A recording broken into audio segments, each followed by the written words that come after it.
Hai, assalamualaikum guys. Kembali lagi di Soba Dapur. Kali ini kita buat kue lagi yuk. Ini rasanya enak dan super mudah. Jadi buat kalian yang penasaran, simak video ini sampai akhir ya. Langkah yang pertama, siapkan blender lalu masukkan 220 gram jagung yang sudah dipipil. Atau ini setara dengan 1 bonggol jagung ya. Setelah itu kita masukkan sebagian dari 300 ml air. Kemudian kita tutup dan blend hingga halus. Nah, jika sudah, siapkan wadah, kemudian masukkan 220 gram tepung terigu, kemudian kita tambahkan 50 gram tepung tapioka, 170 gram gula pasir, sejumput garam, dan 1 sendok teh ragi instan. Lalu bisa ditambahkan vanili, tapi ini opsional, kalau kalian gak mau pakai juga gak apa-apa, bisa di skip aja ya. Kemudian semua bahannya kita aduk dulu hingga tercampur. Setelah itu siapkan saringan, kemudian kita masukkan jagung yang sudah kita haluskan tadi.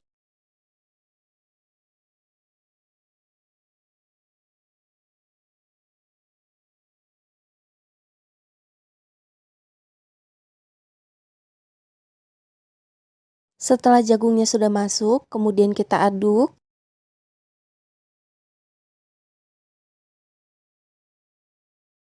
Nah, jika sudah seperti ini, bisa mulai kita masukkan airnya secara bertahap. Ini sisa dari 300 ml air yang pertama ya.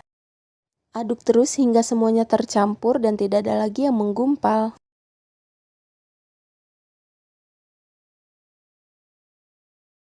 Nah, ini adonannya sudah selesai, kemudian bisa kita sisihkan dulu.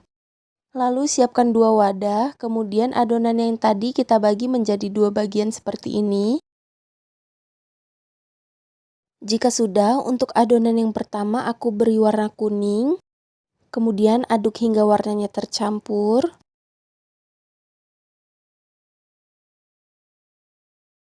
Setelah itu, untuk adonan yang kedua aku beri warna coklat.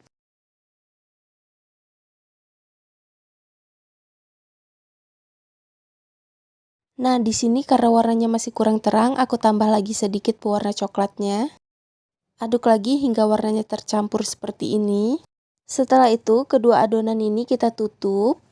Lalu diamkan selama kurang lebih 1-2 jam atau sampai dia benar-benar mengembang.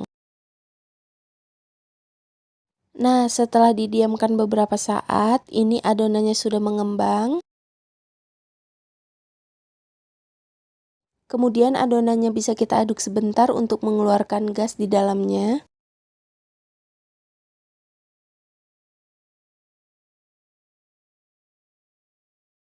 Jika sudah, kita sisihkan dulu kedua adonan ini. Kemudian siapkan loyang lalu olesi dengan minyak tipis-tipis. Jika sudah, langsung aja kita masukkan kedua adonannya secara bersamaan. Ini tujuannya agar nanti membentuk gradasi ya.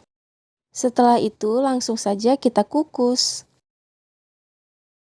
Siapkan kukusan yang sudah dipanaskan, lalu kita masukkan loyang yang sudah berisi adonan, dan kukus selama kurang lebih 35 menit. Setelah dikukus selama kurang lebih 35 menit, ini kuenya sudah matang dan mengembang, bisa kita angkat dan dinginkan ya. Setelah dingin, kuenya bisa langsung kita keluarkan dari loyangnya, tapi sebelumnya sisi kanan kirinya akan kita sisir agar mudah pada saat kita mengeluarkan.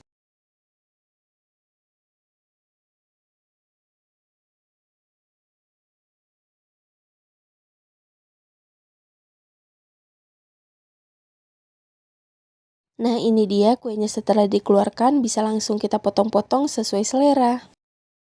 Untuk detail dari kuenya seperti ini, benar-benar cantik, matang merata. Gimana, mudah banget kan cara bikin kue ini? Tampilannya juga cantik, rasanya enak dan super lembut.